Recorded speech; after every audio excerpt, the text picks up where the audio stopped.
Que maravilha a girar.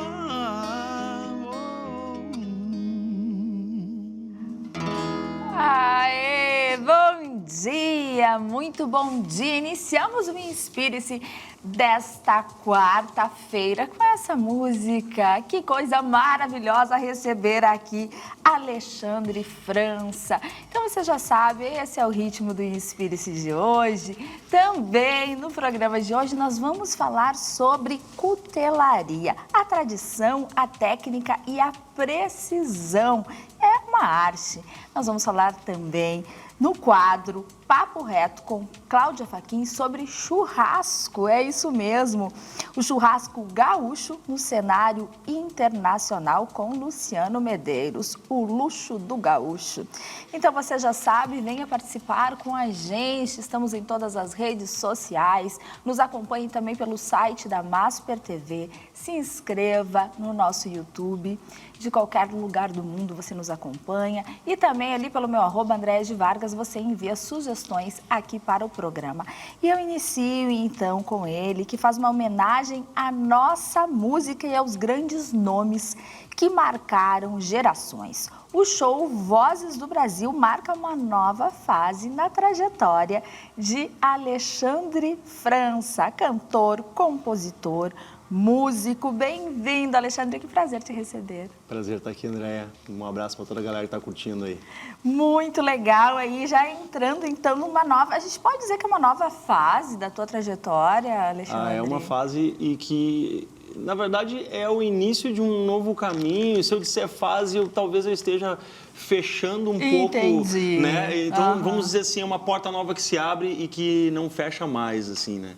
Eu ouço música brasileira desde pequeno, mas em algum momento eu acabei me sentindo muito atraído pela música negra americana, né? O blues, o clássico rock, né? O jazz, soul music. Fui andando por ali, foi ali que eu comecei a aprender a tocar o instrumento musical, né? E acabei entrando dentro desse universo como músico profissional, sendo um guitarrista, né, conhecido como um guitarrista de rock, de blues, mas sempre ali, sabe, com aquela pulguinha atrás da orelha, que eu preciso estar mais conectado, né, comigo, né, eu sou brasileiro, canto em português e tal também, e aí, sabe, chegou uma hora que esse... Não é um divisor de águas, eu acho que a música ela tem uma coisa muito bacana de se misturar, né? Vai somando tudo. Exato, então assim, veio para ficar esse momento que está começando agora, né? A música, ela me traz uma alegria imensa, né? De poder interagir com o público de uma forma mais lúdica, né? Porque quando tu canta música brasileira, quando tu canta em português, tu faz um trabalho que as pessoas, elas parece que se sentem mais acolhidas e tu parece se sentir representado e se sentir representando melhor. Então, essa necessidade, assim, falando bem como artista mesmo, sabe? De se sentir pertencente. Legal. Então, a música brasileira, para mim, ela está aí realmente dentro desse universo que... Ele é novo pelo sentido da execução do palco, mas sempre teve ali em volta, né? Em casa, com os amigos, com a família e tal, o cotidiano, a música brasileira está todo dia ali, né? E de que fontes tu bebeu aí, ainda bebe, Alexandre, essa música? Olha, assim, vamos lá, né? Começando lá de trás, né? Meu pai e minha mãe ouviam Milton Nascimento, né? A música brasileira sempre esteve em casa. Minha primeira experiência como cantor foi quando eu tinha 14 anos de idade no coral, né? No coral municipal lá de Viamão ainda, né? E ali a gente cantava muita coisa, o Milton Nascimento, o Vitor Ramil, né? Cleito Cledir, essas coisas que ficam na memória da gente.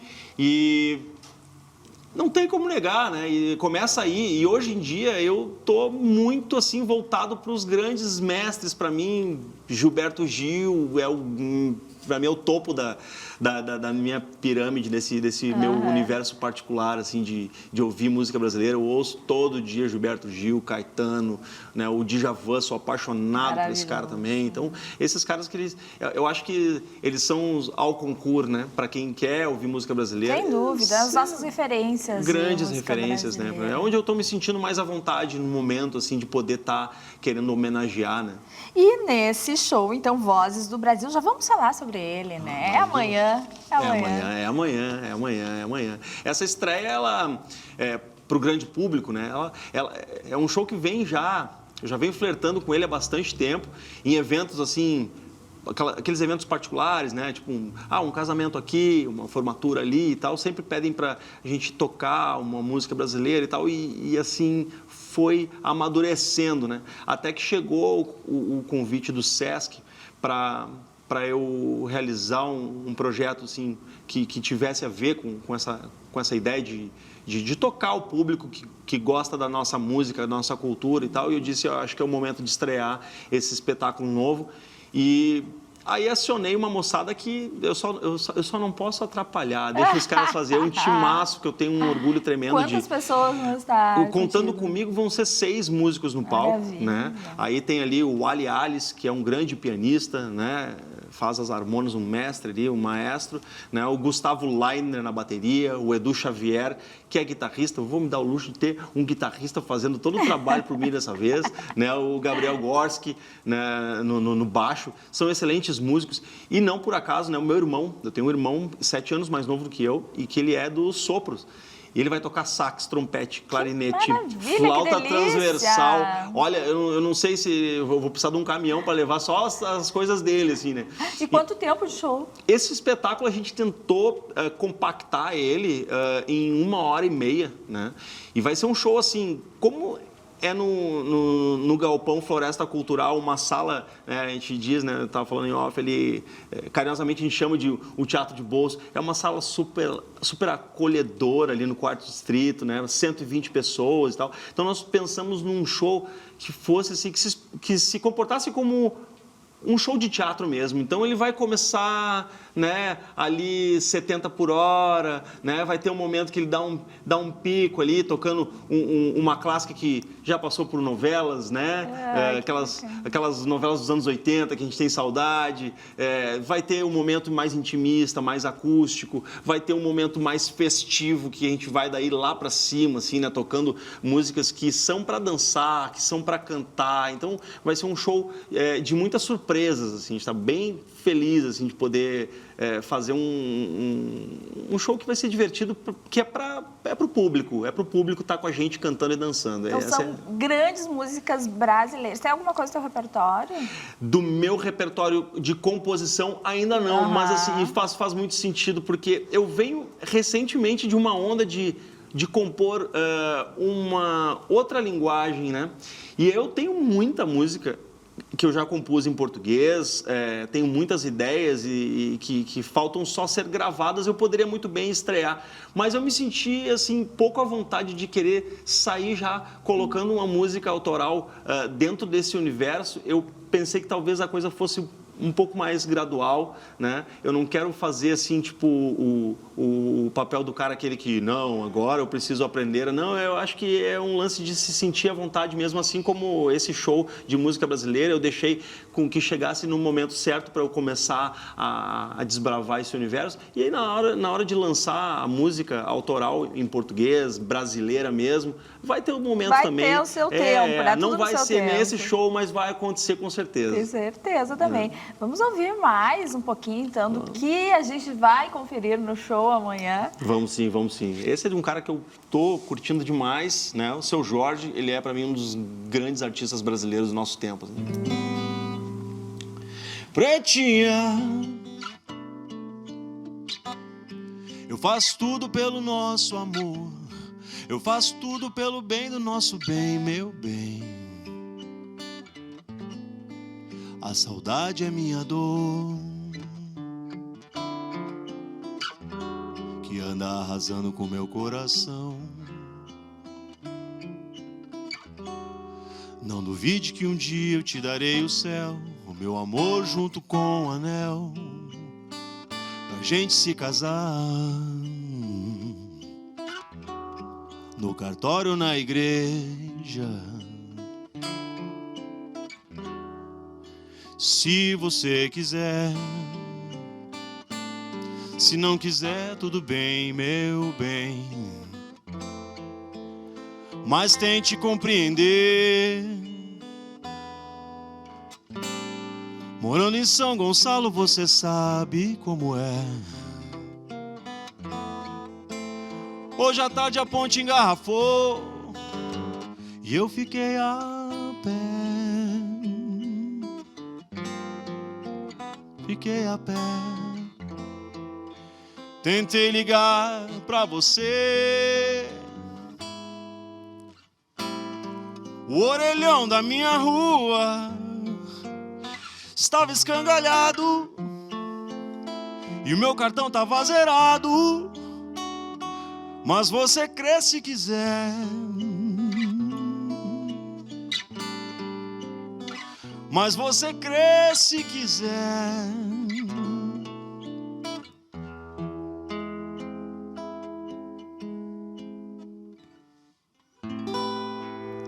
Coisa linda, bater palma.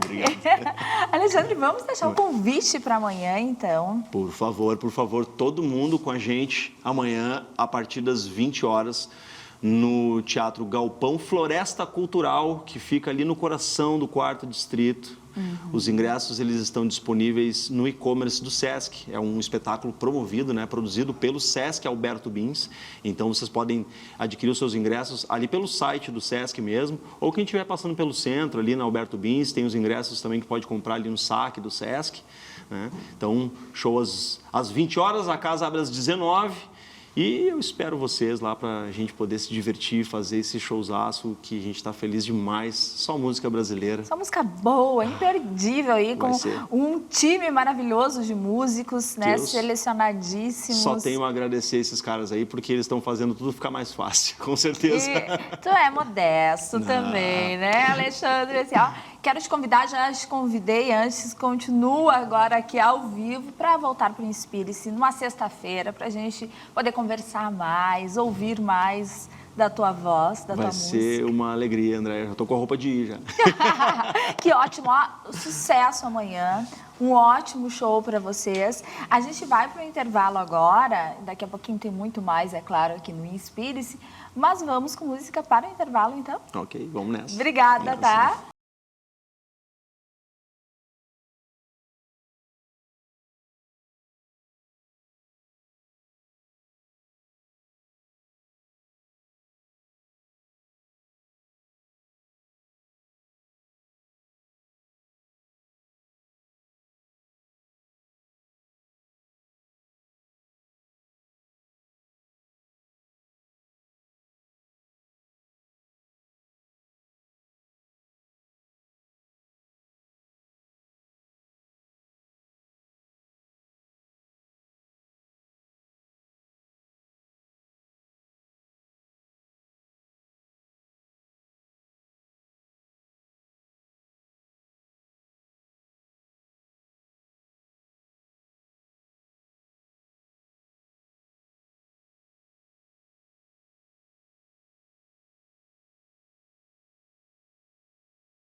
Estamos de volta com o Inspire-se ao vivo para todo o país. E agora nós vamos falar de algo bem interessante. Entre o fogo, o aço e criatividade nascem peças únicas. A cutelaria é uma arte que carrega história e dedicação. E quem conta mais sobre esse trabalho pra gente é o fundador da Maverick Cutelaria, o xerife Maverick. Bom dia, muito bem-vindo. Bom dia, obrigado pela oportunidade. Que prazer te receber aqui, Maverick, já entendendo um pouco, querendo entender, né, um pouco dessa história da cutelaria, né? O que define uma peça, como que é o processo da cutelaria? Então, eu tenho uma frase que eu sempre uso muito, né, que aos olhos de alguns, um pedaço de aço é somente um lixo. Mas aos olhos de outro vira luxo, né? Vira uma arte que passa de geração para geração. É muito mais do que uma ferramenta, né?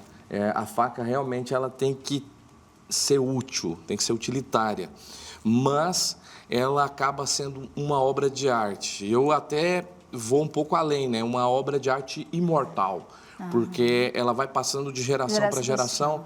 E quanto mais passa, mais ela cria valor, há um valor agregado, um valor sentimental, né? Ali há um patrimônio ali, tem um testamento, né, que foi deixado do pai para o filho, do avô para o neto. Então aquilo ali fica na história. E a gente vê a história da faca, né, no decorrer da humanidade.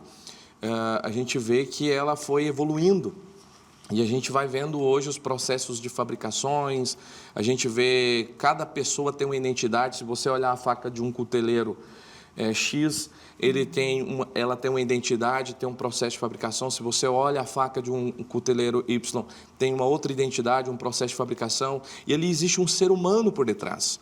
Então, uma coisa que eu acho mais interessante assim é que muitas vezes as pessoas compram as facas conectadas com o ser humano que a fez, entende? Então, quando as pessoas trazem convidados na sua casa, no seu canto da churrasqueira, ali que é o canto, né, do homem, o lugar onde ele domina, é onde ele faz acontecer, né, entre o churrasco, a demonstração de corte, e aí as pessoas estão vendo tudo aquilo, e ele começa a mostrar suas peças, ele começa a mostrar suas joias, né, ali ele fala, essa aqui eu comprei no leilão tal, eu comprei essa aqui numa viagem que eu fui em tal lugar, e ali começa uma história.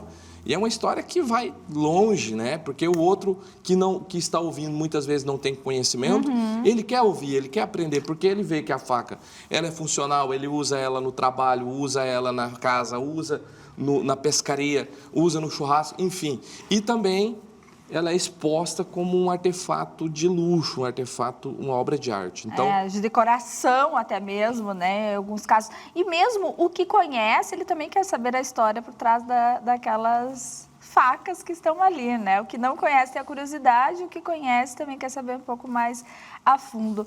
Isso aí. Como que foi a tua relação com as facas? Veio de tradição também? A minha relação com as facas foi num momento bem difícil da minha vida. Eu tinha uma empresa de celulares na cidade de Gravataí e eu estava quebrado, assim.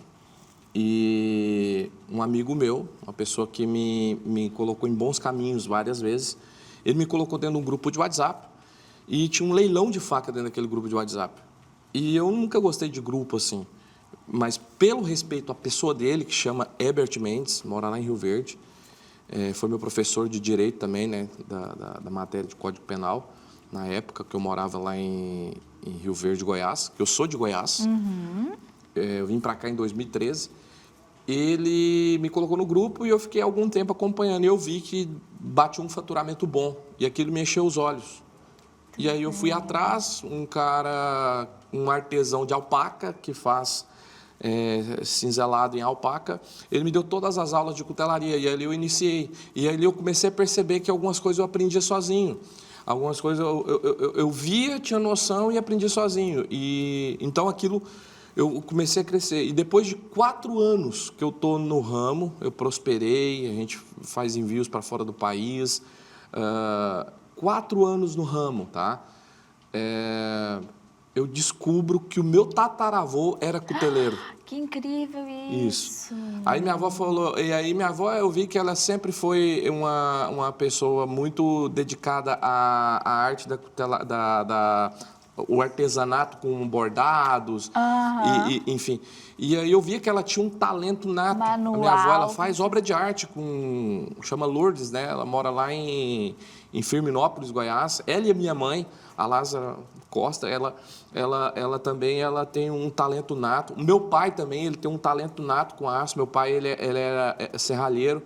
Então, assim, eu quero voltar um pouco na história, porque meu pai me levou para a oficina quando ele trabalhava numa oficina, era uma forjaria. Eu tinha 5 anos de idade. Eu tenho essa lembrança de passar a mão na bigorna quando eu tinha 5 anos de idade, quando meu pai forjava umas peças para implementos agrícolas. E ali eu brincava ali na bigorna. Eu aprendi a ler e escrever, eu tinha 4 anos, eu ia fazer 5. E eu anotava recadinho já, junto com o auxiliar do meu pai, eu anotava recado das pessoas que iam na oficina. Então eu tenho essa lembrança viva, que eu chegava sujo, eu passava a mão em cima da bigorna, passava no rosto e chegava lá para falar que eu era igual meu pai, que eu era trabalhador, que eu não era vagabundo, né? Então meu pai, ele colocou muito isso na minha cabeça, assim, que eu tinha que ser uma pessoa de valor, que trabalhasse, enfim. Então, a cutelaria está no meu sangue. Exato, E eu não peguei isso através dos meus antepassados, assim, fisicamente, né? Então, é algo que está no meu sangue. Eu tenho facilidade para aprender. E também as oportunidades, né? Que veio, pessoas incríveis que veio a me ensinar. Eu tive como mestre que me inseriu na cutelaria custom, né? Que foi o Ismael Biomayer. Ele é de Feliz, né? Inclusive ele faz um evento de cutelaria todo ano, chama Feliz Knife Show, a gente estava presente lá. Então ele foi meu mestre na cutelaria, me iniciou, e agora eu tenho outros mentores, né? Outras pessoas que me inspiram, me ensinam e compartilham conhecimento. Então hoje a atualidade minha hoje, ela é essa. E eu entrei para o lado do artístico, né? Usando a minha imagem, não é de agora. As pessoas acham que o xerife nasceu agora. Não era? Não, o xerife nasceu em 2022. Eu falava para minha esposa, eu tenho que conectar com o público country, o público do Texas, né? E eu queria... E aí tinha alguns amigos meus na cutelaria que me respeitavam muito, falavam que eu era um showman, porque eu pegava ali e fazia 12 horas de live. Eu não parava enquanto eu não batia a minha meta do dia. Eu fiquei 7 meses de jeito, quase que me deu um burnout, sabe? Então, assim, eu pegava, iniciava, fala, turma, bom demais! É de arrepiar o pelo, turma! Dale, dale, dale, dale! Então, esse era o meu jargão nas minhas lives de venda. E eu descubro um tempo depois que algumas cutelarias conhecidas, elas colocavam a sua equipe para assistir minha live, para se inspirar para fazer as suas lives. Maravilha, tu vê as voltas que a vida dá para te colocar no caminho que era para ser, né? Então, muito interessante essa tua história, Maverick. E até eu tenho muitas curiosidades em relação a isso, que a gente não vai poder dar conta nesse tempo de programa, mas para quem gosta, né? Para quem, como que pode, ou para quem quer entrar nesse universo, entender um pouco da faca, na hora que eu vou escolher, como consumidor, o que eu tenho que levar em conta aí? Olha, são vários fatores, né? Um deles é a marca. Entende? É determinante nesse caso. É determinante. Hoje tem faca da China, tem faca feita por cuteleiros que não usam o aço apropriado. Então, é a credibilidade por trás da marca. É quem fez. Então, há uma diferença gritante entre uma faca industrial e uma faca artesanal. E as pessoas acham que é tudo a mesma coisa, entende? Não é à toa que uma faca artesanal passa de geração para geração.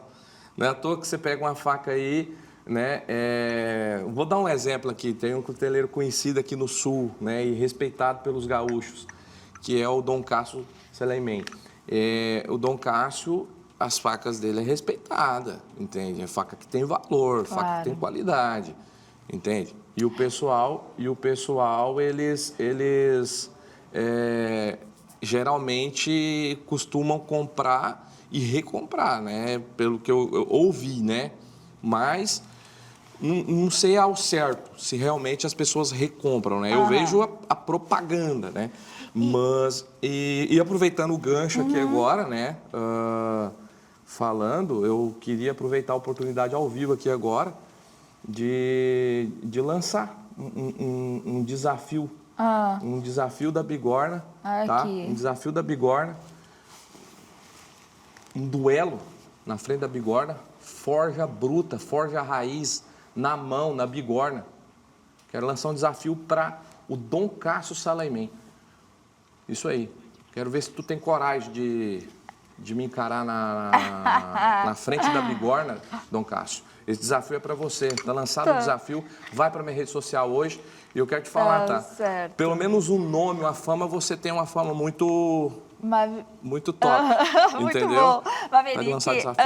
Até porque a gente está estourando o nosso tempo aqui. Qual a variação de preços de uma faca que pode ter? A variação de preço depende muito, porque tem a faca utilitária. Nós estamos falando assim de 100 a R$1 milhão. Ou até mais. Aí vai depender quem fez, aí vai depender o que foi colocado na faca, entendeu? Quanto tempo. Tem faca que demora 7 anos, demora 6 meses para fazer, 1 ano, uma faca. Tem cliente que está esperando uma faca de um cuteleiro há 7 anos. Nossa! Se eu quiser uma faca de um cuteleiro, eu não vou citar o nome aqui, de um cuteleiro, eu tenho que encomendar ela hoje, pagar metade do valor e daqui 7 anos eu vou pegar a peça na mão. A peça. É uma obra de arte mesmo, peças raras. Eu quero te dar os parabéns, né, por toda essa tua trajetória aí e pelo teu trabalho. Te agradecer. A gente não tem muito tempo, mas eu acho que já deu para conhecer um pouco e entender um pouquinho desse processo aí, desse universo, que para muitas pessoas é um universo ainda distante, né? Que as pessoas não conhecem mesmo e que desperta de alguma forma a curiosidade. Isso. Muito obrigada. Eu que agradeço, né? Eu queria fazer uma consideração final. Claro. Você que está me assistindo aí, faça esse vídeo chegar no Dom Cássio. E eu quero te desafiar, vim aqui para nós fazer uma encarada aqui ao vivo, nós dois. Se tiver coragem, né? Fazer uma encarada ao vivo aqui e fazer perguntas e respostas aqui. Eu tô pronto. Muito bom. Então tá, obrigada, viu, Maverick? Nós vamos para o intervalo e voltamos daqui a pouquinho com Papo Reto com Cláudia Fachin.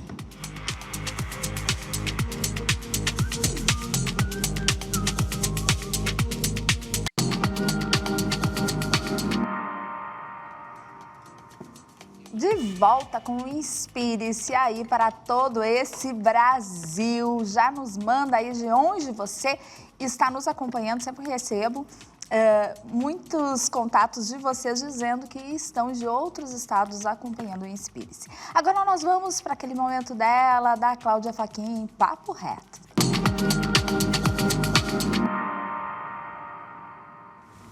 Bom dia, Andréia. Bom dia, Cláudia. Tudo bem? Tudo Bom ótimo. dia para você de casa e hoje um papo gourmet, já que estamos chegando próximo ao meio-dia, né, Andréia? E nada melhor do que o luxo do gaúcho diretamente do México. Bem-vindo, Luciano. Obrigado, Cláudia. Obrigado. Tudo bom, Andréia? Bom dia, tudo bem? Bom dia. O Luciano veio contar pra gente que churrasco não é simplesmente fazer churrasco. Virou uma profissão, virou um hobby, virou concursos internacionais.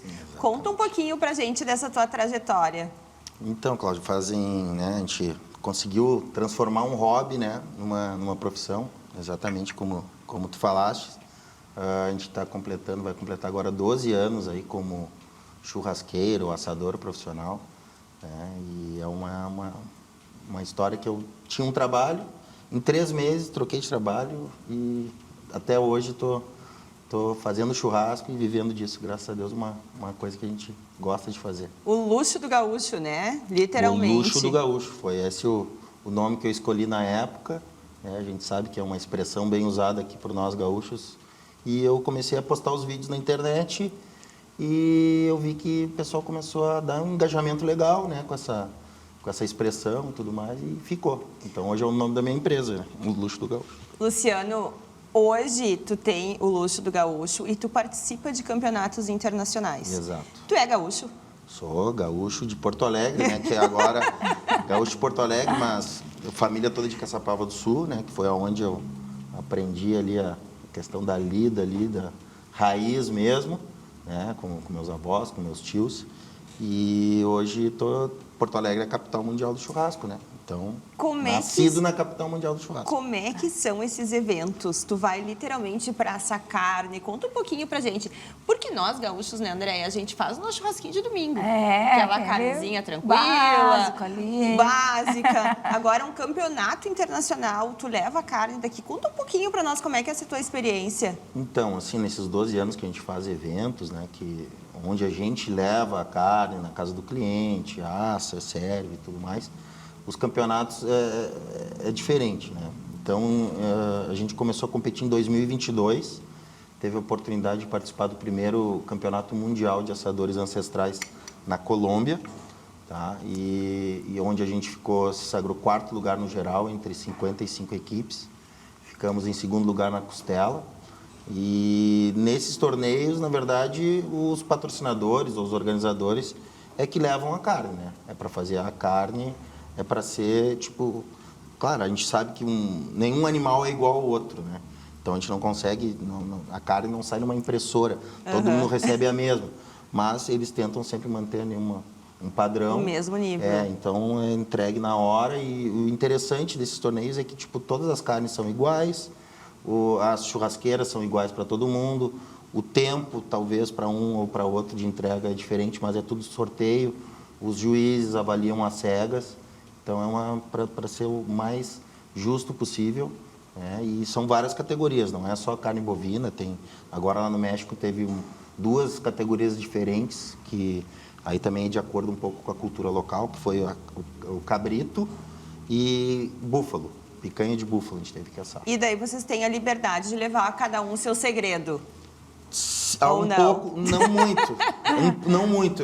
Funciona mais ou menos nos moldes do MasterChef, sabe? Cada equipe recebe uma caixa com acompanhamentos e aquilo que pode usar. Então, como a gente participa da categoria ancestral, então a gente não pode injetar temperos, a gente não pode trazer coisas diferentes do que aquilo que tem na caixa. A não ser alguns torneios que eles abrem, alguma exceção. Por exemplo, nesse lá do México, tem um segredinho aí que a gente tem. A gente ficou em vice na costela, né? O outro tinha ficado vice do Uruguai, agora fiquei vice da Argentina. Então, no próximo nós estamos ganhando. Mas, enfim, acho que a gente representou bem, né? A gente representou bem nosso estado, nossa cultura. E nesse torneio, mais especificamente, cada equipe podia levar uma bebida do seu local. A gente sabe que tem muita gente que usa bebida para temperar. E a gente tem um segredinho que a gente usa ali a cachaça de amburana para fazer a nossa costela. E deu certo lá, né? Pô, vice-campeão, né? Tem que comemorar, não adianta só... Com certeza. E participa bastante gente. Sim, nesse torneio eram 40 equipes participando. Eram participando 16 países, 40 equipes. E para a gente entender, agora curiosidade mesmo, o que é avaliado? Quais são os pontos principais de avaliação, assim, da Então, carne? assim, ó, nesse torneio eram 7 categorias, né? Porque entrou essa extra do búfalo, porque o pessoal tem a cultura do búfalo lá. Aí o cabrito, aí tinha a sobremesa, tem uma categoria que é sobremesa, carne bovina, suína, frango e peixe. No peixe a gente ficou em primeiro lugar. Né?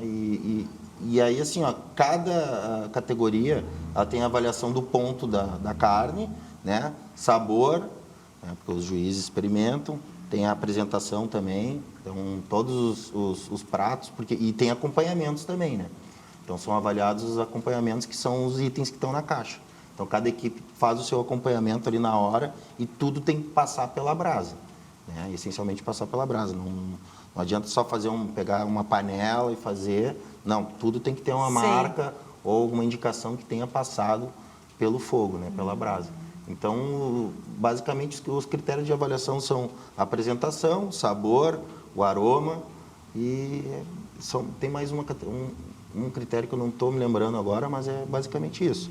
E aí, no final, o acompanhamento, né? E no final, todas as categorias valem a mesma coisa, então o negócio é tu ir regularmente bem em todas, assim. Então, a gente ficou agora nesse último, ficamos em 5º lugar no geral, primeiro no peixe e segundo na costela. Muito legal. E nós, mulheres, não gosto, quero aprender a fazer churrasco, André. Olha, se precisar, eu faço. Né? Tu te anima a fazer churrasco? Não. Eu não sei se eu me animaria. Vocês já pensaram em fazer um curso para as mulheres? Tu tem cursos online, né? Sim, E tem essa, vamos lá, vamos montar um grupo de mulheres para a gente aprender a fazer churrasco. É só marcar. É só marcar. Assim, ó, na verdade, as mulheres estão cada vez mais inseridas nesse mundo do churrasco, né? A Clarice Schwartzman, a falecida Clarice Schwartzman, foi a pioneira aqui no Rio Grande do Sul a se posicionar como churrasqueira, dava curso também para mulheres. A gente tem outras churrasqueiras aí lá na Associação Gaúcha de Churrasqueiros e Chefes. Inclusive, a última etapa do Campeonato Gaúcho de churrasco ancestral que aconteceu, se não me engano, foi em Igrejinha. Quem ganhou foi uma equipe de mulheres. Ah, é? Uhum. Então, as mulheres estão super inseridas nesse meio. E sim, de vez em quando tem aulas específicas para mulheres. Porque a gente tem essa sensação de churrasco ser o homem, né? A gente Sim. tem aquela visão do gaúcho estar fazendo churrasco. Já estamos quebrando esse paradigma, Com então. certeza, não. Isso aí já faz um tempo já que já não é mais assim. E se é que um dia foi assim. Porque a Clarice mesmo dizia que o primeiro churrasco feito na humanidade provavelmente foi por uma mulher. Quando descobriram o fogo, a mulher foi lá e cozinhou para o homem. Então ela sempre dizia isso. Nunca me esqueço. O que não posso fazer de maneira alguma? Tirar a gordura da carne antes de assar. Tem que assar com a gordura. Não quer comer a gordura. Que dá o gostinho, A né? gordura que dá o gostinho, Acho. exatamente. Também Tipo, eu vejo o pessoal ali, às vezes, cometendo uns assassinatos ali. Vou fazer uma picanha, tira a gordura da picanha para fazer. Não. Cara, não quer comer a gordura, ok. Mas faça, porque a gordura ali é que vai dar aquele sabor especial na carne, né? Então, tipo assim, ó, o que não pode fazer é isso. O resto, cara, churrasco é muito democrático. Cada um faz do seu jeito e, tipo, mas eu gosto mal passado, eu gosto bem passado. Nosso papel como churrasqueiros e profissional é dizer, olha, tu vai ter a melhor experiência assim, mas se tu quiser assado, vai. Hoje a gente tem uma variação, né, do nosso tradicional espeto e da grelha.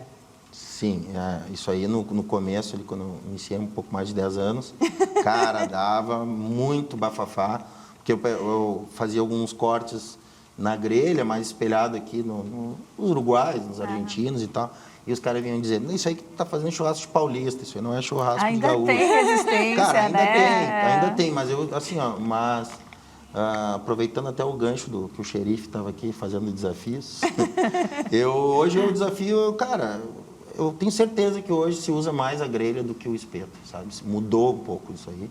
O conceito. E tem cortes que são melhores para fazer na grelha, tem cortes que são melhores para fazer no espeto. Então, e o churrasco, que nem eu falei, ele é democrático, cada um faz o seu. E se quiser usar a grelha, usa a grelha. Se quiser usar o espeto, usa o espeto. O nosso queridinho sal, né, Andréia? Antigamente, vamos dizer assim, como temos o espeto e a grelha, agora temos o sal grosso e o flor de sal. Antes era só sal grosso. Né? Só com sal grosso. Antes era só o sal grosso. Não, aí realmente começou a aparecer o sal de parrilla, né? Que ele é um pouco menor, né? O grão dele é uma granometria menor. Aí tem a flor de sal, que é um sal mais para finalização, porque daí também começou, mas salga antes, salga depois. Enfim, cara, tem diferença? Tem diferença, salga antes, salga depois. Mas às vezes a nossa percepção, salgar antes é melhor, salgar antes, depois é melhor. Não faz muita diferença na hora da gente for comer a carne. O gosto da carne também não faz. Não afeta muito, sabe? Faz antes ou depois? Porque, né, claro, uma flor de sal, dependendo do corte, eu gosto também de finalizar. Mas, por exemplo, em eventos, cara, se eu deixar para salgar depois, imagina, eu estou querendo servir 50 pessoas, aí o pessoal está com fome ali, querendo comer, aí eu vou salgar só depois, aí eu vou cortar a carne, depois vou salgar. Não, já adianta o processo, salga antes, que é para adiantar, entendeu? Tem uma história que falam que tu colocar o sal na carne antes de assar muda a densidade dela. É mito? Não é mito. Se tu colocar salgar a carne antes, ela tira o líquido da carne. Realmente tira. Só que esse líquido que vai sair da carne, cara, ele vai fazer diferença se tu salgar muito antes, sabe? Se tu salgar meia hora antes ali, tá, vai sair, vai perder um pouco de líquido. Mas lá no final, no resultado final, onde a gente for comer, assim, não faz uma diferença tão perceptível para o nosso paladar, assim.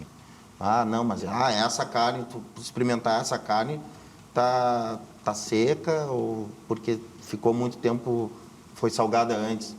Muito difícil alguém perceber isso. Então, por isso que eu digo, cara, cada um salga, faz do jeito que quiser, desde que no final goste do churrasco e faça o churrasco, que eu acho que é o mais importante, né? E Fazer o além do churrasco, Luciano, eu sei que tu tem aí muitos fãs, inclusive meu filho é fã dele, no tradicional hambúrguer, né? Ah, sim. O hambúrguer de churrasqueira. Tu sabe que a gente, até ali a época que começou a pandemia, a gente não fazia o hambúrguer, né? Era meio resistente ali com a questão do hambúrguer. Aí veio a pandemia, a gente começou os eventos, né? Cancelados, o que eu vou fazer? Aí eu tive um insight de começar a fazer os hambúrgueres e trabalhar com delivery, que era o que, né, tinha na época. Então a gente começou a fazer o hambúrguer na brasa, então ele já tem um gosto especial todo na brasa.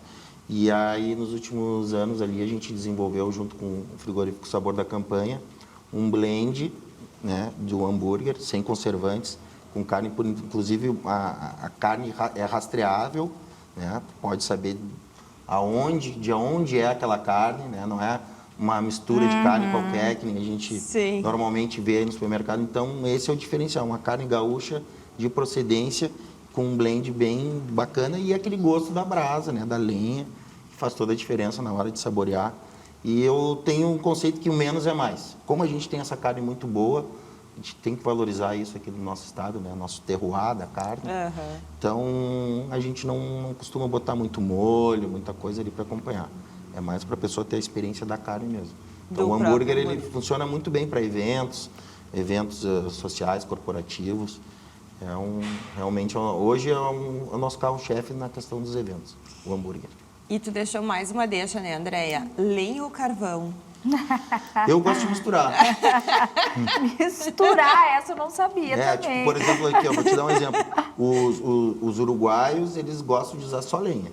Eles têm a tradição. Já os argentinos, eles gostam de misturar a lenha com carvão. E aqui a gente sempre teve a tradição do carvão, né? Aqui principalmente mais pro lado da cidade, onde as churrasqueiras enfim, ele tem uma queima mais rápida e tal.